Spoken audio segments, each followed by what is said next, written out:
Primeiro vamos orar mais uma vez aqui sobre essa palavra. Espírito Santo, dai-nos espírito de sabedoria e de revelação. Abre os olhos do nosso entendimento e revela Jesus. Jesus e simplesmente Jesus. E mais ninguém nessa noite, em nome de Jesus. Amém.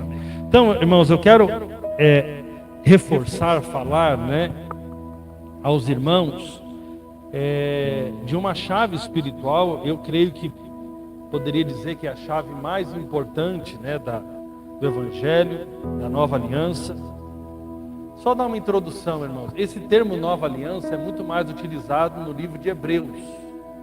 Porque, na verdade, para os gentios, na verdade, não é uma nova aliança, é a nossa aliança. Porque a antiga aliança é uma aliança que não incluía os gentios, só os judeus.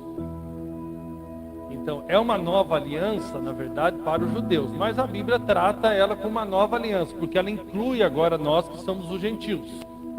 Amém? Então, o Antigo Testamento, não fala só da aliança, fala ali, Abraão foi alguém que já tinha uma sombra da nova aliança. Abraão já era alguém que ali mostra uma maquete de como seria a nova aliança, Deus, na verdade, faz uma aliança com Abraão que se cumpre ali com o envio de Jesus Cristo. Depois ali nós temos ali o povo, vivendo debaixo da lei, ali tendo como, vamos dizer assim, a figura mais conhecida, Moisés, que fala sobre esse tempo da lei.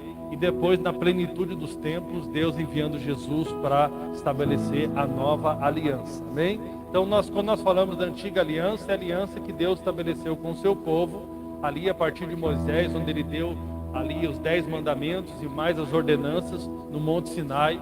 E a nova aliança é a partir de que Cristo morre, ressuscita e estabelece a ceia, e ele diz que nós deveríamos, esse é o cálice da nova aliança. Então nós precisamos entender essa diferença, porque se nós lemos a Bíblia como não entendendo essas diferenças, nós acabamos nos tropeçando pelos próprios textos bíblicos, ok? Mas vamos lá. Mas nós vamos chamar de nova aliança, como nós sempre temos chamado, ok?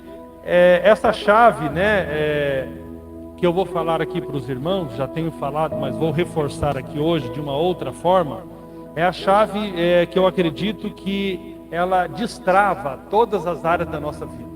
Essa chave espiritual que destrava todas as áreas da nossa vida.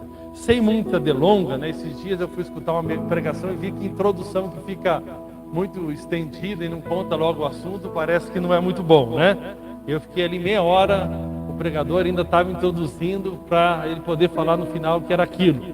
Mas vamos lá. A chave, irmãos, que chave é essa? É o entendimento de que a nova aliança é uma aliança onde vivemos baseado na provisão de Deus. A nova aliança é uma aliança onde vivemos baseados na provisão de Deus, ok? Então vamos lá. Quem vive baseado na antiga aliança, e você pode não dizer, você pode até dizer que não está baseado nos mandamentos ali de Moisés, mas você vai perceber que é um tipo de mentalidade, de uma forma que você se relaciona com Deus, mesmo que você não chame de velha aliança. E como que é a mentalidade então de alguém que vive baseado na antiga aliança? Normalmente o seu relacionamento com Deus, você busca saber, Você busca saber, a pergunta é o seguinte: o que eu devo fazer? O seu relacionamento com Deus é sempre o que eu tenho que fazer. Você tem uma demanda, você tem uma necessidade, você tem uma dificuldade, a pergunta que vem ao seu coração, você se baseia: o que eu preciso fazer? Essa é a pergunta. Eu estou passando por um tempo de doença, eu estou desempregado, eu estou com dificuldade em alguma área de andar em santificação, eu tenho um problema na minha família. A pergunta que vem ao seu coração, ou poderia dizer, o que eu estou fazendo de errado, o que eu estou fazendo de errado. Agora, a pergunta de quem está entendendo a mentalidade da nova aliança, a pergunta é um pouco diferente. O que Cristo fez a respeito desse assunto? Então, o primeiro pensamento é o que eu devo fazer. O segundo pensamento é o que Cristo fez a respeito desse assunto. Agora você já vai começando a imaginar, né? Como que você sai pensando, né? Poderíamos dar outra ilustração. O que eu tenho que fazer para ser alguém de sucesso na vida? Essa é a pergunta de alguém que está vivendo baseado na exigência. A pergunta de alguém que está vivendo debaixo da graça é o seguinte: o que Cristo fez para que eu seja alguém de sucesso? Agora, não estou dizendo que sucesso é o mesmo que vão te falar no mundo. Eu estou falando sucesso ao ponto de você chegar no tribunal de Cristo e Deus falar: servo bom e fiel, que foste fiel no pouco, sobre muito te colocarei, entra no gozo do teu Senhor. Eu estou falando do ponto de vista da cosmovisão bíblica. Amém? Então, vou repetir aqui. Como tem sido, né, o seu pensamento? Você sempre está tentando entender qual é a demanda que Deus está exigindo de você para que você tenha aquilo que você precisa. Para que você consiga, então, andar em vitória em relação a alguma área da sua vida. Agora, em relação ao Evangelho, a pergunta sempre é essa. Grave isso, sempre essa pergunta. O que Cristo fez em relação a essa área da minha vida? O que Cristo fez? Cristo tem que ser colocado no centro, né? Então, na antiga aliança, a mentalidade é o homem no centro. É o homem no centro.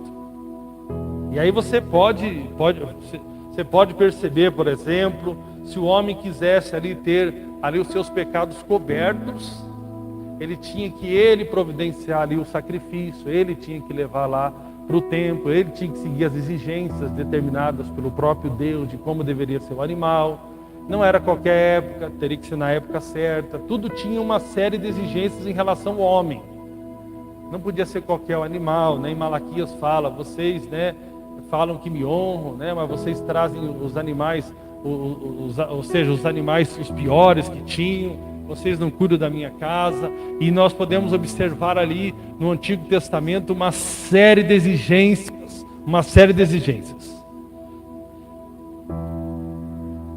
Aí nós podemos perceber aqui a diferença das duas alianças, da antiga aliança e da nova, aqui na palavra de Deus. Por exemplo, a sombra, né? O Antigo Testamento é sombra e as realidades estão no Novo Testamento, né? Aquilo que Deus tinha falado era maquete, era um protótipo, onde a realidade se cumpriu em Cristo da nova aliança. Ok? Mas nós temos aqui um exemplo de como foi constituída a aliança de Deus com Abraão que se tornou Abraão. E Abraão é o pai da fé. Quando nós falamos de uma vida na nova aliança, nós estamos falando de uma vida pela fé. Fé no quê? Fé não na sua própria fé, mas fé naquilo que Deus fez por nós através de Cristo. E Abraão é o nosso pai na fé, é o nosso pai. É o nosso modelo, é o nosso protótipo, é o nosso exemplo da vida na fé. E você vai perceber que ele mesmo tropeçou em relação. Ele teve que galgar alguns passos com Deus para que ele chegasse nesse lugar de ser um homem que vive pela fé. E é o que Deus está trabalhando conosco, irmãos. Nós estamos ali, muitos tropeços são muito importantes na nossa vida, para que nós possamos se tornar o povo da fé. É o que nós percebemos aqui em Gênesis capítulo 15, né? Gênesis capítulo 15, nós temos ali, eu poderia ministrar só sobre esse tema aqui, mas não é o nosso objetivo hoje, é apenas dar um pano de fundo para que nós possamos chegar no nosso objetivo. E aqui então, no versículo de número 12, né? Aqui Abraão estava meio desanimado porque ele queria ter um filho. Deus tinha feito a promessa. Abraão tinha agido na sua própria força para ter esse filho, mas Deus falou: não é esse, é o filho da promessa, o qual você vai ter com Sara. Sarai, que se tornou Sara. Ok? E aqui nesse texto então, Abraão ali, Deus vai dar uma animada em Abraão que estava meio desanimado. E ali começa que Abraão questiona, né, o cumprimento da promessa de Deus sobre a vida dele. Então aqui o texto fala, irmãos, depois você pode ler mais sobre o texto. E aqui fala então que Deus, Deus falou novamente sobre a promessa a Abraão, né? Aqui no versículo de número 4, a isso respondeu logo o Senhor dizendo: não será esse o teu herdeiro, mas aquele que será gerado de ti será o teu herdeiro. Não é aquele que você teve com a tua serva, na força do teu braço, confiando no que você poderia fazer, procurando dar um jeitinho para dar uma força para Deus. Aí Deus começa a colocar as coisas no seu devido lugar. Então, conduziu-o até fora e disse: olha para os céus e conta as estrelas, se é que o podes. Continuando no versículo 5, ele disse: será assim a tua posteridade, a tua descendência. Verso 6, e creu no Senhor, e isso lhe foi imputado para a justiça. Ou seja, Abraão foi considerado justo diante de Deus, mesmo num cenário muito contrário a ele, porque ele era alguém que tinha acabado de passar por um processo de desobediência a Deus, onde ele não teve paciência de esperar o cumprimento da promessa, tomou a sua serva como sua mulher e gerou um filho nela, que é o filho da carne. Tudo que nós fazemos fora de Cristo é carne, não tem valor para Deus. Nós temos que andar no Espírito, sempre tendo Cristo no centro. Amém? Mas olha que Deus aqui não deu... Abraão não teve que cumprir uma lista de mandamentos para se tornar justo diante de Deus. Abraão simplesmente teve que crer em Deus. Ele creu na promessa de Deus. E isso foi-lhe imputado, foi-lhe creditado como justiça. Amém? É mais ou menos assim, né? Trazendo para a nossa geração. Você está com o teu celular sem crédito e alguém vai lá, pega teu número e lhe imputa crédito. Você não tem mérito nenhum nesse crédito, mas foi alguém que graciosamente resolveu te dar um crédito no seu celular. Foi o que Deus fez. Só que o crédito aqui que Deus deu é muito alto, porque Deus considerou Abraão justo. Ou seja, justo é alguém que é considerado diante de Deus como perfeito, porque recebeu a própria justiça de Deus sobre si. E é assim que Abraão era visto diante de Deus. Mas a justiça de Abraão não era baseada nas suas próprias obras, mas a justiça de Abraão era baseada naquilo que Deus tinha imputado sobre ele, no crédito que Deus tinha dado a Abraão, e era o crédito do próprio Deus. Eu estou imputando, eu estou dizendo que você é justo, porque você creu em mim. Amém? Então isso é muito poderoso. E disse-lhe mais: eu sou o Senhor. Aí vai falando aqui, né? E vai falando, e vai falando. No versículo 12, que é o ponto que eu quero falar aqui, que é um ponto muito importante. Ao pôr do sol, caiu num profundo sono Abrão. Caiu num profundo sono. Diga profundo sono. Amém? Não caia num profundo sono, por favor. Você fica acordado. Só Abrão. Amém? Abrão caiu num profundo sono. Caiu num profundo sono Abrão. E grande pavor e trevas o acometeram.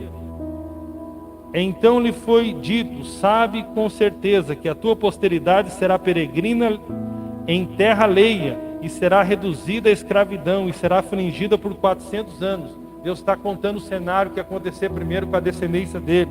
Mas também eu julgarei a gente a quem tem que sujeitar-se, depois sairão com grandes riquezas. Foi tudo que aconteceu depois, né? O povão saiu lá com grandes riquezas do Egito, ok? E tu irás para os teus pais em paz, serás sepultado em ditosa velhice. Na quarta geração tornarão para aqui, porque não se encheu ainda a medida da iniquidade dos amorreus. E vai falando aqui. Enfim, irmãos, eu não quero tomar muito tempo aqui no texto. Aqui o subtítulo diz: o Senhor entra em aliança com Abraão. Se você observar aqui, irmãos, todos o rito que aconteceu aqui é um rito de uma aliança. Deixa eu ver aqui onde que está aquela parte aqui. Versículo 17: sucedeu que posto o sol houve densas trevas, e eis que um fogareiro fumegante e uma tocha de fogo que passou entre aqueles pedaços. Naquele mesmo dia fez o Senhor uma aliança com Abrão, dizendo: a tua descendência dê esta terra, desde o rio do Egito até o grande Eufrates. Amém? Então preste atenção aqui, tem um processo aqui. Se você estudar, existia várias formas, né, nos povos antigos de se estabelecer uma aliança.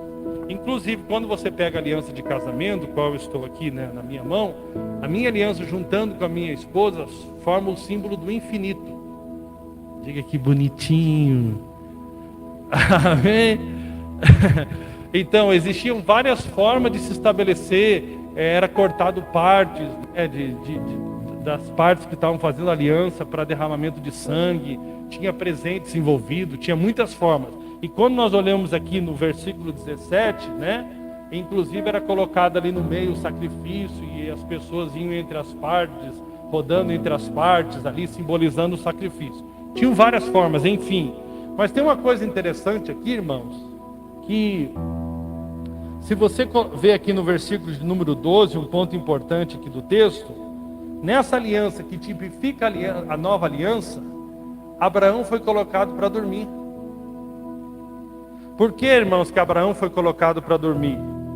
Porque aqui na nova aliança, a nova aliança é uma aliança de Deus com Deus em nosso favor.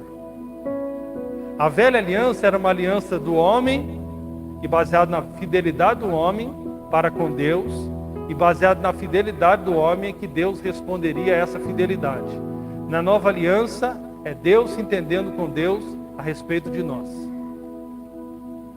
Por isso que Abraão foi colocado para dormir, para descansar. É a aliança do descanso.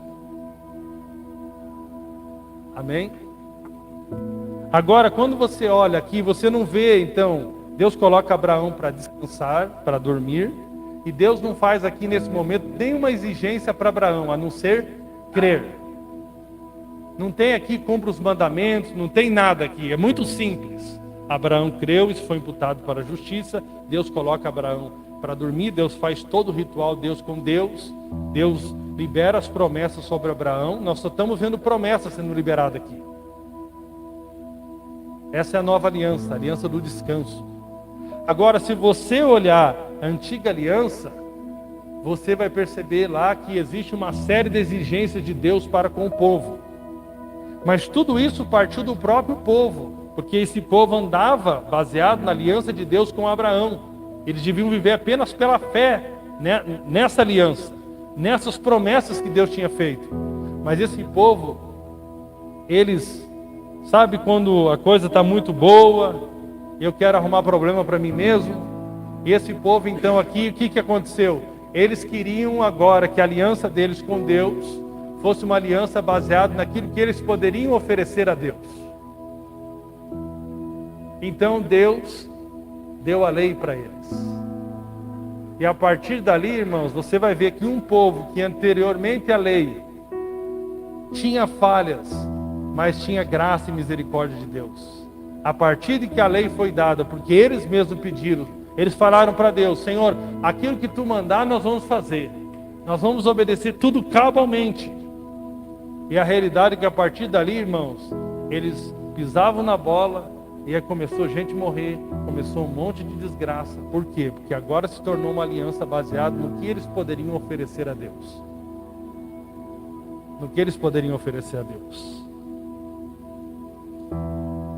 Na primeira aliança, Deus é aquele que supre. Grava essa palavra, suprimento. Amém? Deus supre. E coloca o homem no descanso. Deus faz a obra e coloca o homem no descanso.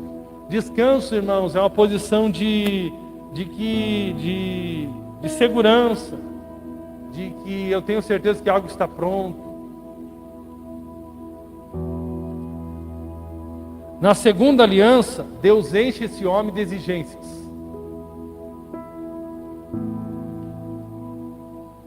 Como tem sido a minha e a sua vida? Você é alguém que tem vivido na mentalidade de suprimento ou de exigência? O que eu tenho que fazer? O que eu estou fazendo errado? O que eu posso fazer melhor?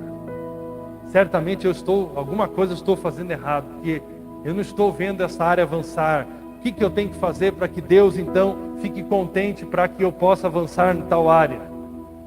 É aquela mensagem da exigência.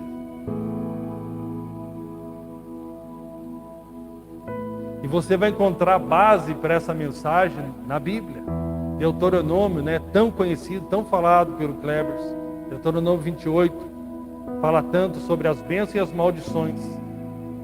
Deuteronômio 28 fala sobre, né? Eu vou ler esse texto aqui que eu gosto tanto, que exemplifica tanto que eu estou falando aqui nessa noite.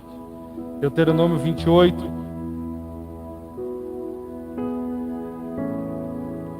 Se atentamente ouvires a voz do Senhor teu Deus, tendo cuidado de guardar todos os seus mandamentos, que hoje te ordeno, o Senhor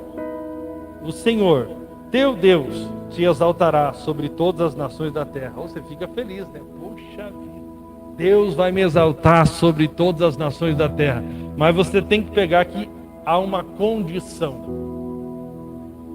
A condição é se você guardar todos os mandamentos de Deus. Todos os mandamentos. Se ouvires a voz do Senhor teu Deus, virão sobre ti e te alcançarão todas estas bênçãos. Bendito serás tu na cidade, bendito serás no campo, bendito é o fruto do teu ventre e o fruto da tua terra. E vai, Baseado neste texto, muitos crentes vivem de concerto em concerto com Deus que nunca conserta. Sabe aquele carro velho que não tem conserto? E você tenta consertar, né? Como que era aquele carro que era os mecânicos, Maréia? Isso é um eterno Maréia.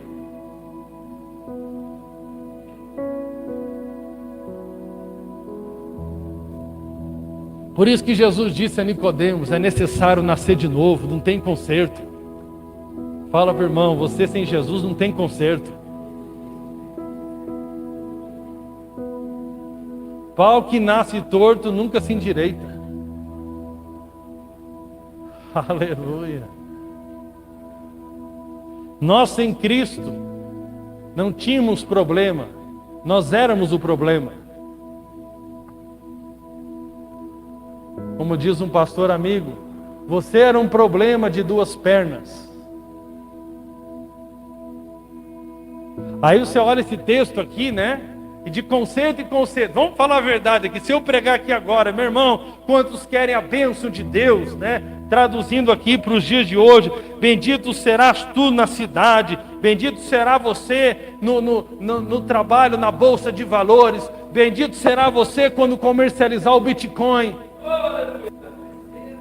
Aleluia, né? Aí quem não quer, né? Bendito serás você. Aleluia, o teu capital vai se multiplicar 100 vezes mais essa semana. Oh, aleluia, aleluia. Oh, todo mundo quer, né? Mas para isso, você tem que obedecer todos os mandamentos de Deus. Você tem obedecido todos os mandamentos de Deus? Olhe agora para a tua vida e veja se você tem obedecido todos os mandamentos de Deus.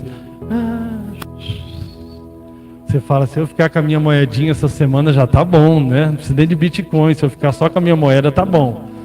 Aí eu posso fazer aqui um dia de choro, uma música bem bonitinha. Eu quero chamar você para um concerto com Deus. Irmãos, eu de vez em quando frequento alguns lugares. Eu vou mais para observar o que é bom, mas eu não, como eu estou lá, não tem como não ver alguma coisa que é ruim também. Mas eu não vou para ver coisa ruim. Se eu fosse para ver coisa ruim, eu não ia. Eu ligava a Rede Globo. Não ia num culto, né? Para que sair de casa nesse friozinho para ver coisa ruim em igreja, né?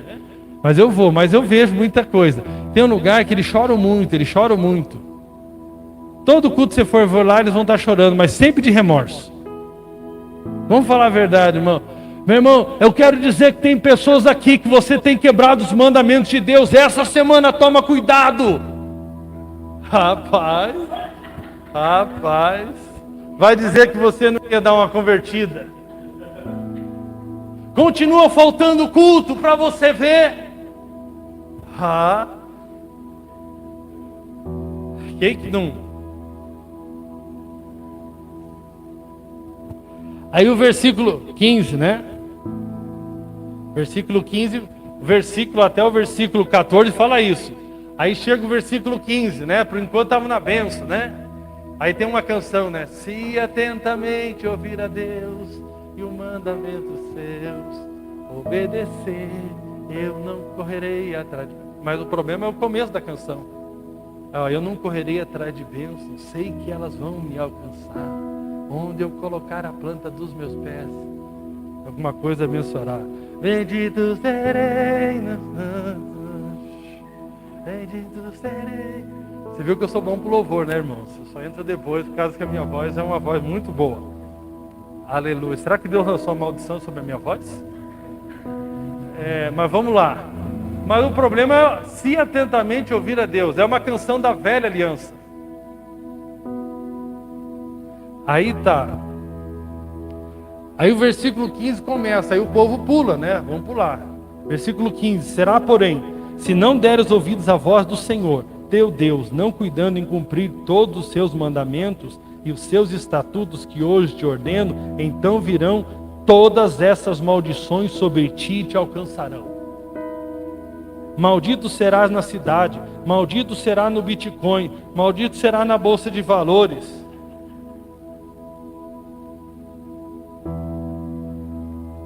Você só vai arrumar namorado corintiano e atleticano.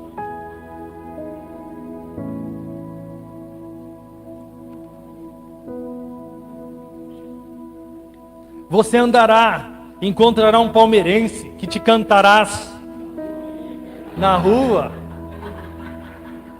Esse aqui é aqui Osmar, irmãos. Grava aí, Osmar, cuidado. Evangelista Osmar, não sabia que ele era bom para evangelizar. Rapaz, disse que insistiu, foi. Pois ele vai contar o testemunho. Não vai contar hoje não. Fica tranquilo, senão o cara morre aí no barco aí.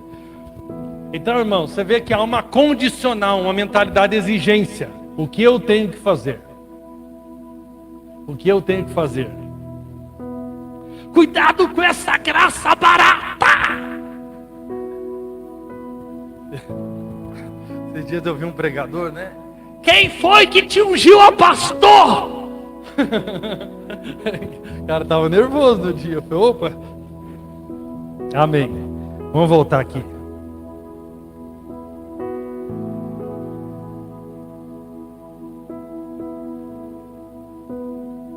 Irmãos, o que é a cruz? O que foi que Jesus fez na cruz? O que Jesus teve que vir? Se antes de Jesus já estava a exigência aqui colocada, por que ele teria que vir? Eu acho que é porque nós não conseguimos cumprir a exigência. Me parece.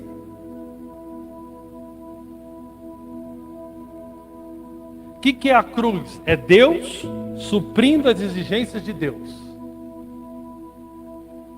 Por quê, irmãos? Porque Deus é santo e justo. E o homem pecou. Agora o Deus que é santo e justo ama o pecador. Como resolver o problema? Então, na cruz é Deus Filho, suprindo as exigências de Deus Pai, em favor do homem, que jamais conseguiria atender tamanhas exigências. Amém? Essa é a mensagem que você diz que acredita. E estabelecendo com ele uma nova aliança. Uma nova aliança. A aliança que ele tinha feito e prometido a Abraão. Por isso que nós, somos o povo da fé. Fé. A fé virou muito assim, em muitos lugares, moeda de manipulação, né? A fé virou uma coisa bem manipulada. O que é essa aliança de Deus conosco? Jesus dizendo: o que é de vocês agora é meu. E o que é meu é de vocês. Por isso que lá na cruz Jesus pegou o nosso pecado e nos ofereceu a sua justiça. Ele pegou a nossa culpa e nos ofereceu o seu perdão. Ele pegou as nossas enfermidades e nos ofereceu a sua cura. Ele pegou as nossas dores e nos ofereceu a sua paz.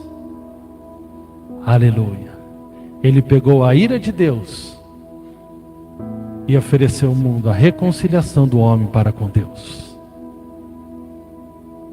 Ele pegou as nossas maldições e ele foi ferido pelas nossas maldições, para que você, por meio dele, recebesse a bênção e o favor de Deus.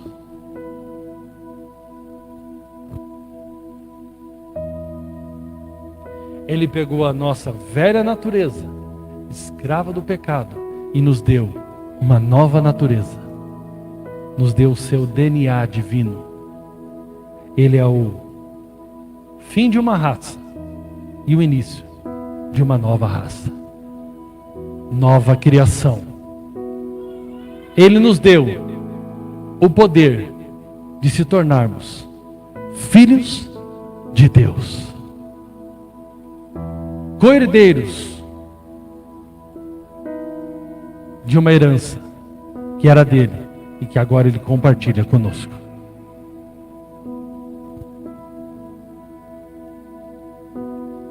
Eu e você temos vivido debaixo de uma mentalidade de exigência ou de suprimento?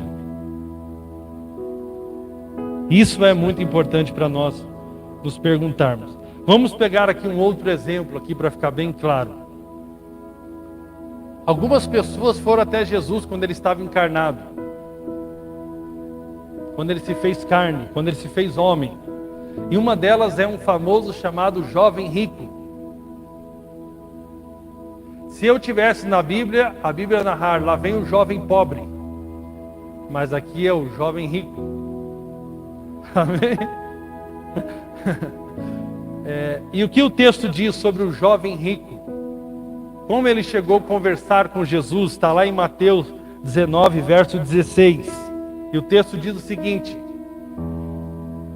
e eis que alguém, aproximando-se, lhe perguntou: mestre, que farei eu de bom? Preste atenção na pergunta dele: o que farei eu de bom para alcançar a vida eterna?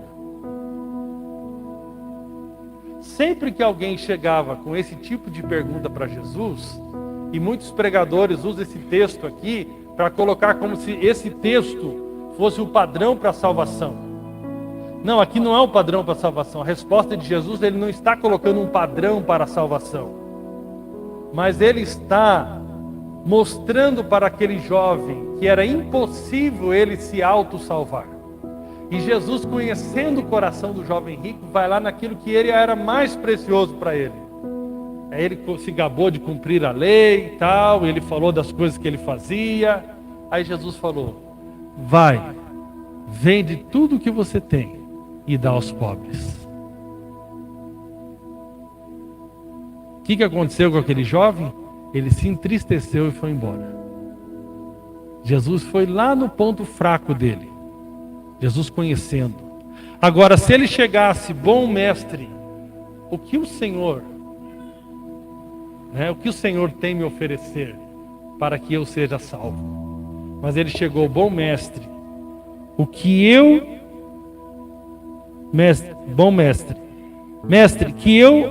que farei eu de bom para alcançar a vida eterna? Ninguém pode fazer nada de bom para alcançar a vida eterna. Ninguém. Então a pergunta que nós temos feito é: diante das dificuldades, dos problemas, das circunstâncias, dos pecados, nós temos perguntado para Deus o que nós temos que fazer, ou temos perguntado para Ele o que Ele fez por nós? Essa é a grande questão. O que o Senhor fez por nós?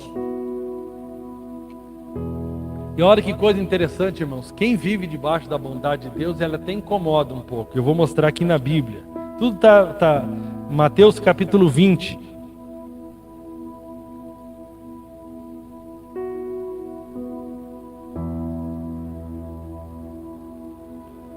Mateus 20. Olha que texto interessante.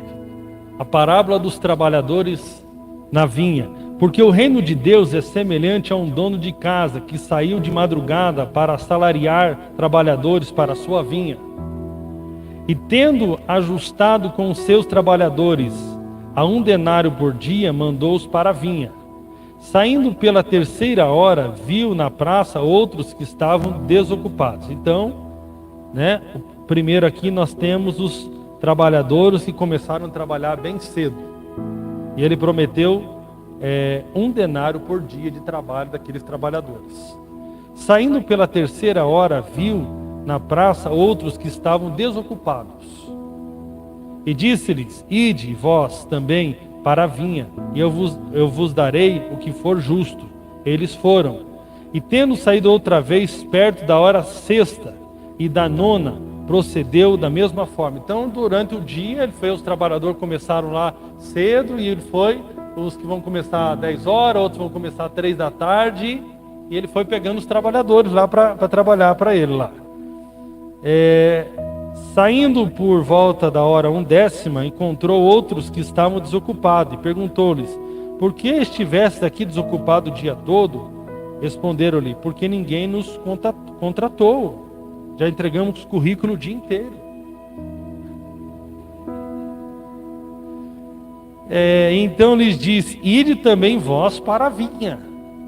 Ao cair da tarde, disse o Senhor da vinha ao seu administrador: chama os trabalhadores e paga o salário, começando pelos últimos, indo até aos primeiros. Vindos da hora 1/10, recebeu cada um 1 denário.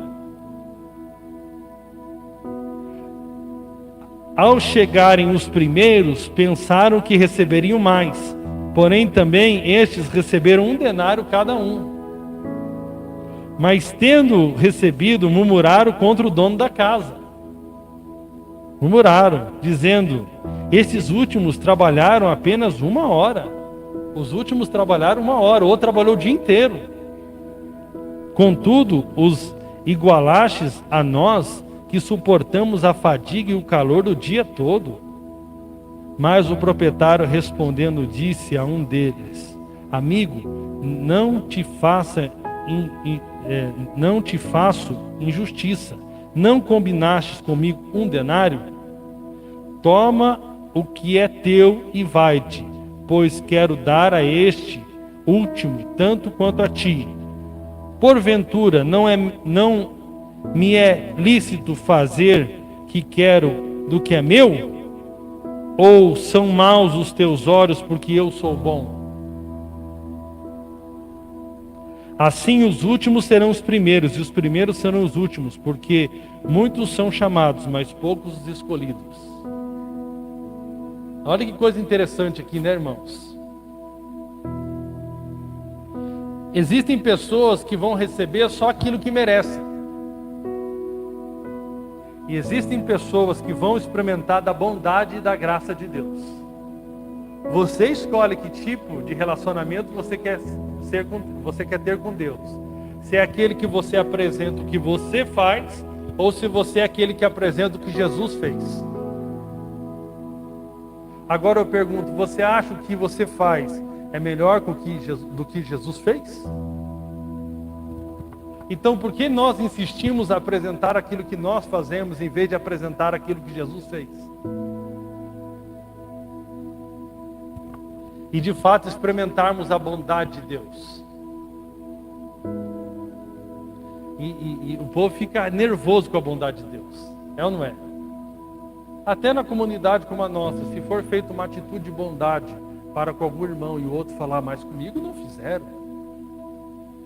Na família, né? Lá hoje talvez tem família que você teve que dar até os ovos do mesmo tamanho, assim, porque se fosse um pouquinho maior do outro, o outro filho ia fazer não sei o quê, que o outro ia ficar com inveja não sei do quê. E a gente vai estimulando isso aí, né? A gente não ensina as pessoas a viver a mentalidade do reino de Deus. Mas enfim, irmãos. Então a bondade de Deus incomoda muita gente. Agora o que eu quero aqui, indo para a nossa parte final?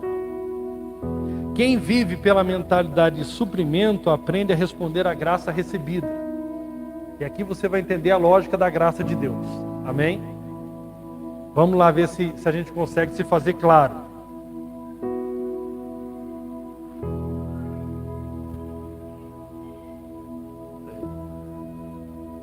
Vamos ver se a gente consegue se fazer claro.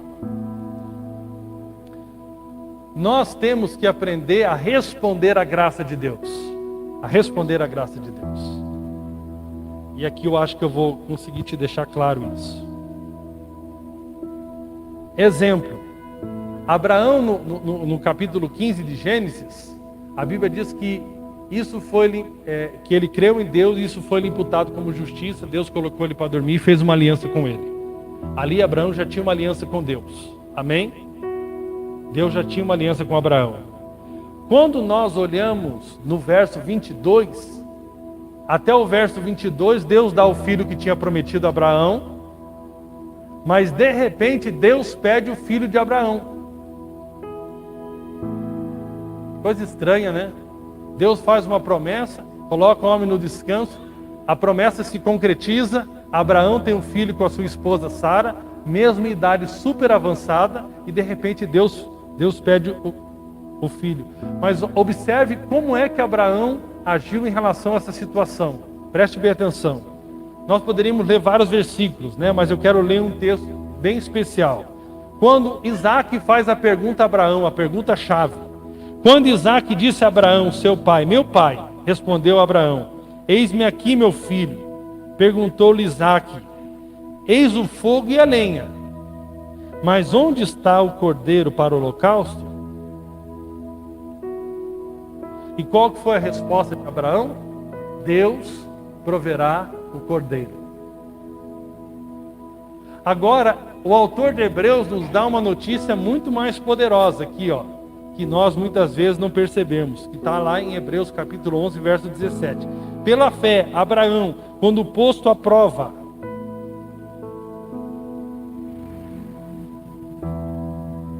ofereceu Isaque, estava mesmo para sacrificar seu unigênito, aquele que acolheu alegremente as promessas, a quem se tinha dito, em Isaque será chamado a tua descendência. Verso 19, porque considerou que Deus era poderoso até para ressuscitá-lo dentre os mortos, de onde também figuradamente o recobrou. Olha que coisa interessante. Abraão estava indo numa tanta expectativa na fidelidade de Deus, os olhos dele estavam totalmente em Deus, o qual ele disse, Deus proverá o cordeiro, e mesmo assim que Isaac viesse a ser sacrificado, ele cria que Deus o ressuscitaria dentre os mortos.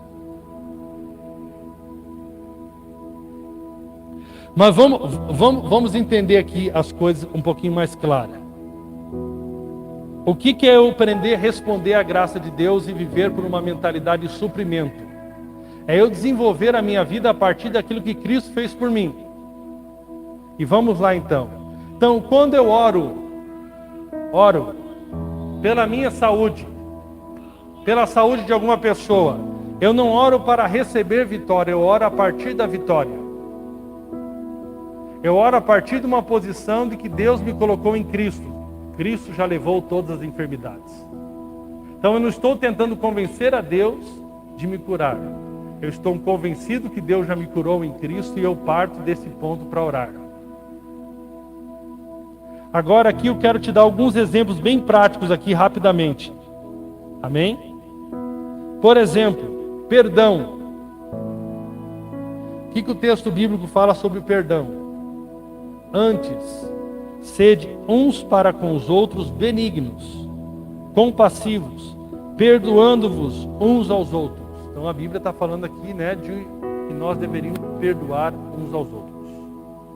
Mas olha aqui, então o perdão agora, eu vou liberar perdão a partir de uma perspectiva da cruz. Qual que é a perspectiva da cruz?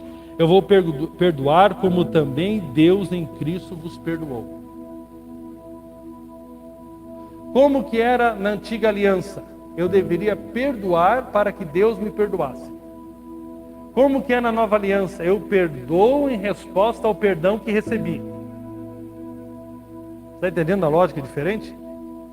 Deus não está condicionando o perdão a você para que você perdoe. Deus está dizendo que o perdão ao próximo deve ser uma resposta ao entendimento que você tem, que já foi perdoado. Então alguém que é perdoado, Deus espera que perdoe. Porque se Deus perdoou toda a dívida que você tinha para com Ele, o que é dívida do seu próximo para com você, perto da dívida que você tinha para com Deus? Essa é a lógica da graça. Eu parto do que Deus fez e ofereço o que Deus fez para o próximo. Outro exemplo aqui, que nós temos aqui, por exemplo, justiça. Andar em justiça. Andar em obediência. Vamos pegar aqui o texto aqui. Romanos 5,19. Porque como pela desobediência de um só homem, muitos se tornaram pecadores. Então, pela desobediência de um só homem, muitos se tornaram pecadores. Assim também, por meio da obediência de um só, muitos se tornarão justos. Então, a Bíblia está falando que eu me tornei pecador pela desobediência de Adão. Agora, pela obediência apenas de Cristo, eu me torno justo. Ok? Então, ou seja, eu sou justo pela obediência de Cristo. Cristo supre, me oferecendo justiça. Agora, o que o texto bíblico está ensinando aqui sobre andar em justiça? Deus espera, a partir do entendimento, do crer que eu sou justo, que eu ande em justiça. Deus espera que a partir do momento que eu creio que Ele me perdoou, que eu perdoe as outras pessoas. Tudo a partir daquilo que Ele me supriu. Amém? Por exemplo, se eu creio que sou ladrão, o que eu vou fazer é roubar. Ok? Se eu creio que sou santo, o que eu vou andar em santificação. Então, o que você deve fazer quando você está se deparando com uma situação de que você não está andando conforme você vê nas Escrituras? Cleber, se eu tenho andado em algumas áreas, promiscuidade sexual, o que eu devo fazer? Eu devo olhar para a cruz e ver, Senhor, o que tu fez por mim nessa área? Aí ele vai dizer, eu me fiz pecado no seu lugar, para que você fosse feito santo. E se você crê verdadeiramente no teu coração que você é santo, que você é justo, o que resta a você é andar em justiça. Se você crer naquilo que Paulo fala, que você morreu para o pecado, você vai conseguir então ter fé para andar em justiça.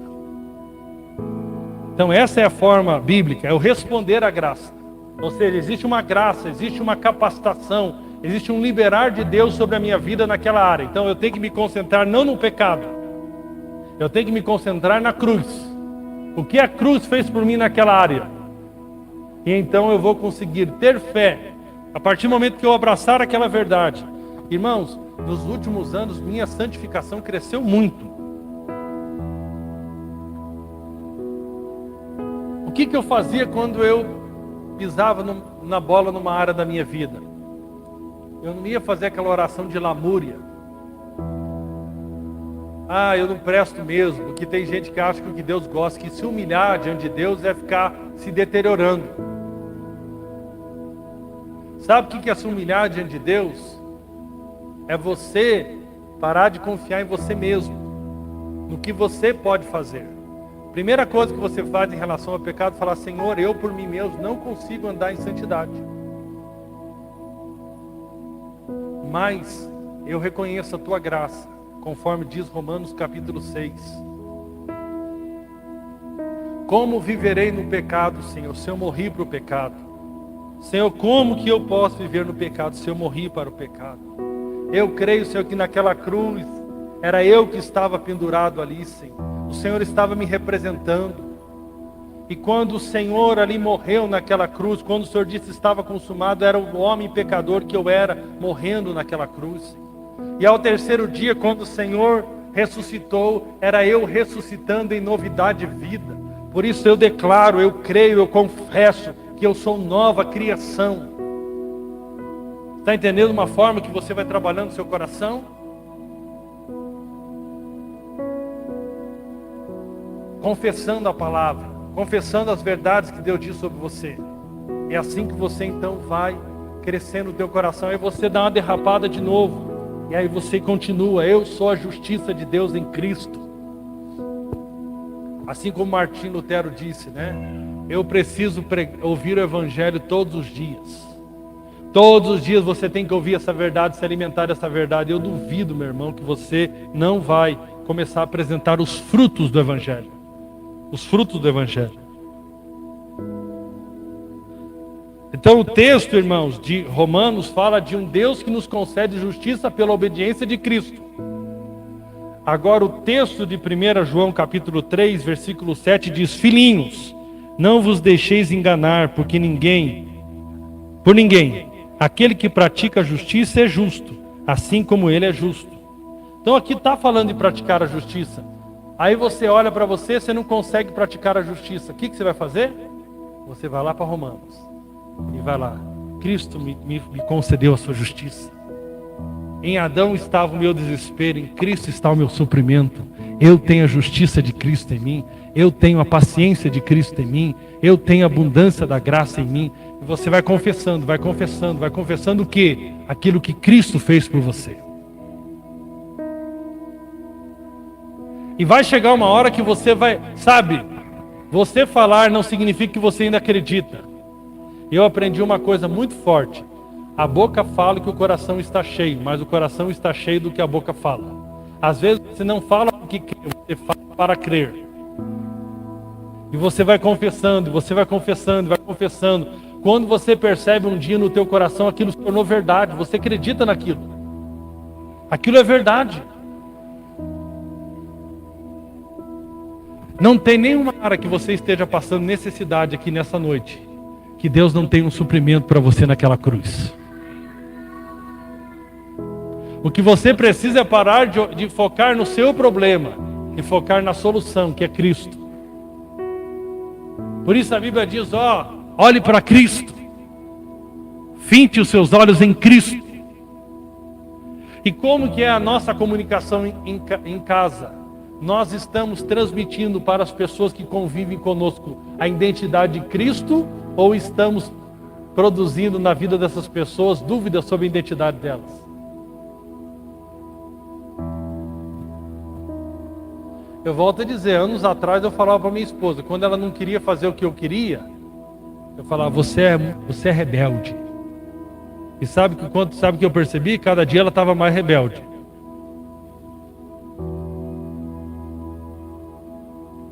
Porque, irmãos, você vive da forma que você acredita que é. E se eu estou cooperando para minha esposa acreditar que ela é uma mulher rebelde, o que uma mulher rebelde faz? Ela só desobedece. Aí eu comecei a conversar com ela de maneira bíblica. O homem espiritual anda pela verdade do Espírito e não pelo aquilo que vê. A mulher espiritual anda por aquilo que Deus diz, não por aquilo que vê. Aí você acha que ser sincero é ser tolo e ficar falando sobre os outros o que você vê. Se você é espiritual, você discerne o mundo espiritual, você discerne o que Deus diz. E você é canal de transmitir a identidade de Deus para as pessoas. Então o que você faz? O que eu comecei a fazer? Eu e minha esposa começamos a nos comunicar de uma forma muito mais santa.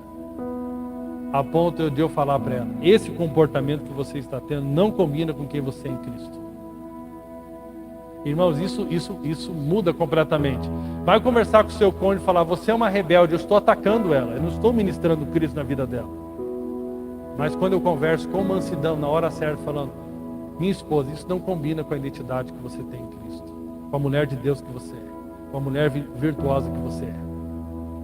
E eu posso falar firme com ela, mas transmitindo Cristo, porque essa atitude não é de uma mulher de Deus, você é uma mulher de Deus. Faça isso com o seu filho para você ver. Exorte o comportamento sem roubar a identidade. Faça isso com o seu cônjuge, que você vai ver as coisas mudando. Então, nós sempre estamos respondendo a uma fé que nós temos, daquilo que Deus diz sobre nós. Amém? Meu irmão, começa a dizer, se você quer expulsar demônio, mesmo quer ser uma pessoa ousada, com autoridade para expulsar demônio, curar os enfermos, comece a declarar todo dia pela manhã na sua casa. Eu recebi autoridade para curar os enfermos e expulsar os demônios. Eu recebi autoridade para curar os enfermos e expulsar os demônios. Eu recebi autoridade para pregar a nova aliança. Eu sou ministro da nova aliança. Comece a declarar, comece a confessar isso. E você vai ver como vai ficar teu coração. Quando aparecer alguém lá manifestar um demônio, você orar por alguém, você vai lá com toda ousadia. Porque você sabe que você recebeu autoridade para curar os enfermos e expulsar os demônios. O diabo diz, sua cara de pau, seu cara de pau, o que você vem fazer no culto? Olha o que você tem aprontado. A graça só é para os caras de pau.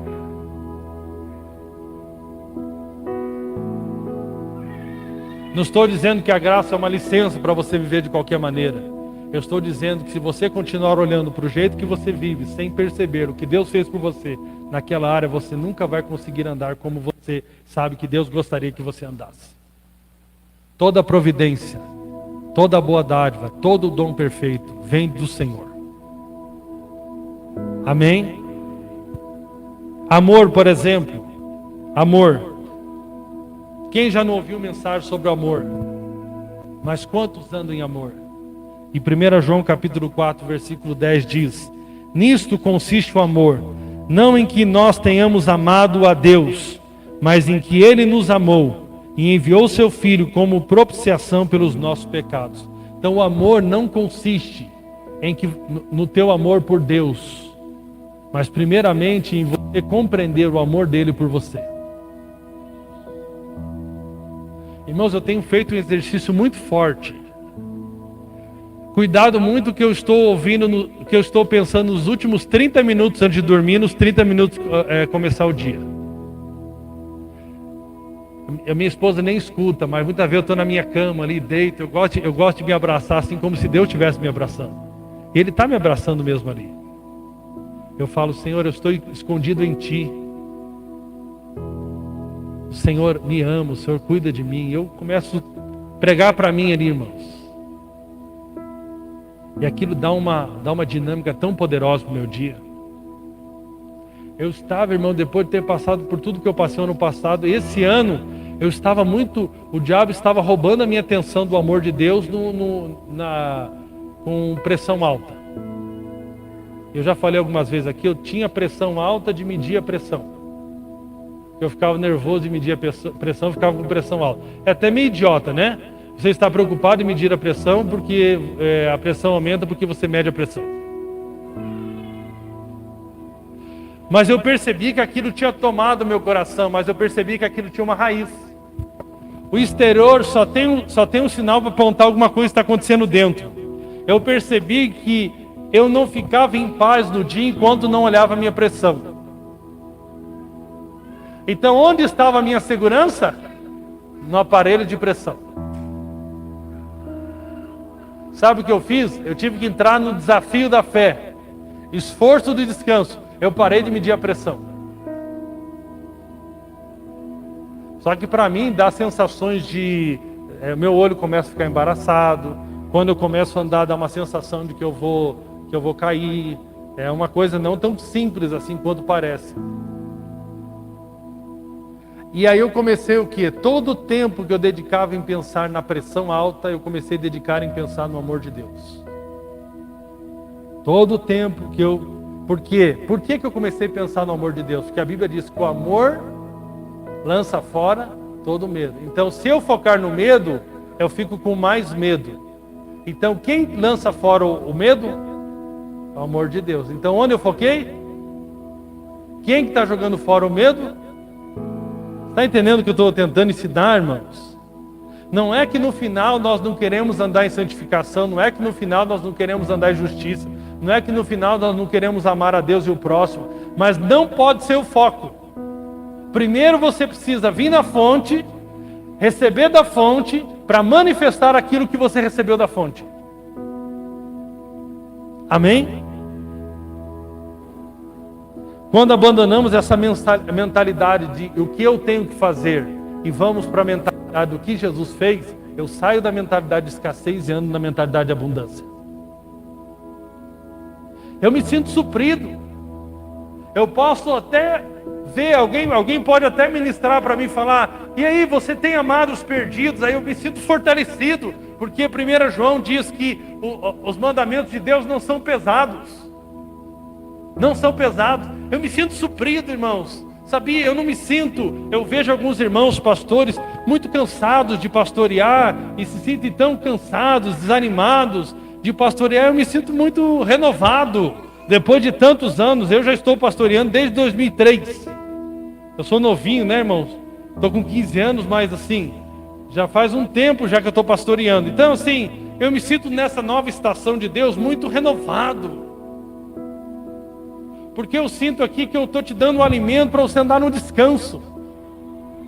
Eu poderia produzir em você aqui uma série de mazelas, uma série de problemas para você sair daqui, tudo complicado na tua vida, uma semana difícil, você tentando e não conseguindo. Vai para Jesus, meu irmão, vai para o suprimento, vai para a cruz. Não tira os olhos de Jesus, eu duvido. Eu gosto de que um pastor que eu tive muitos anos, ele sempre falou, e um dia ele assustou o povo. Ele diz, irmãos, eu nunca deixei o cigarro. O povo falou, que isso, mano? O cara fuma, mano. Foi o cigarro que teve que me deixar, porque ele não suportou o amor de Deus.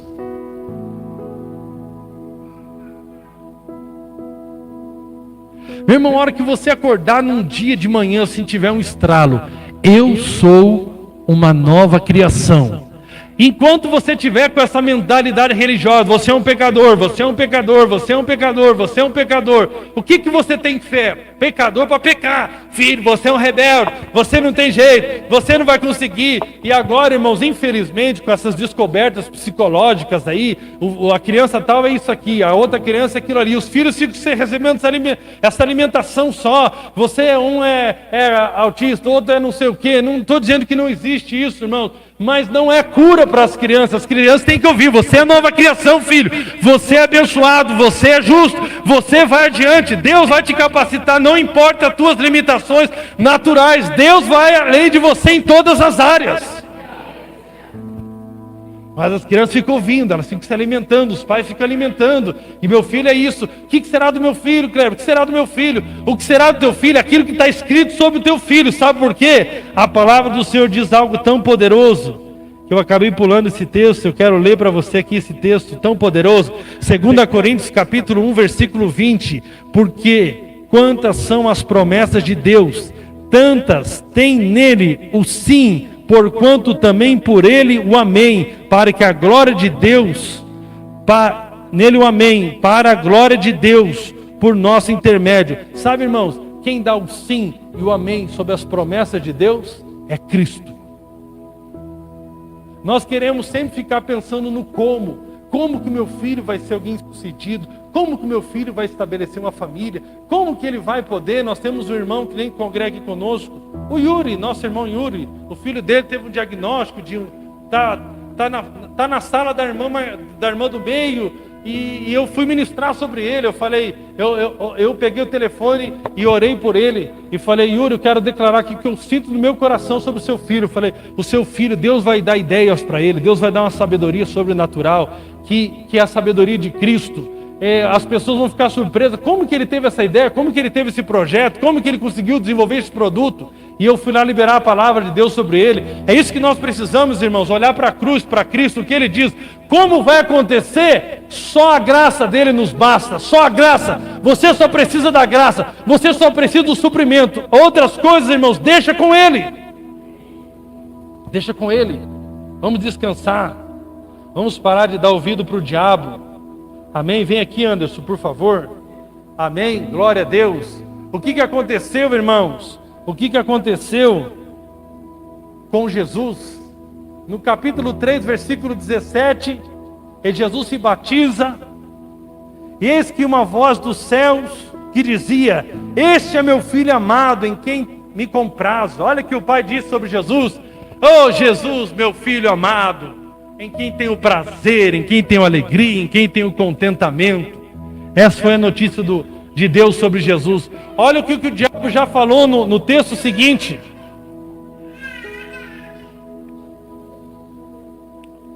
Capítulo 4, já o que o diabo falou.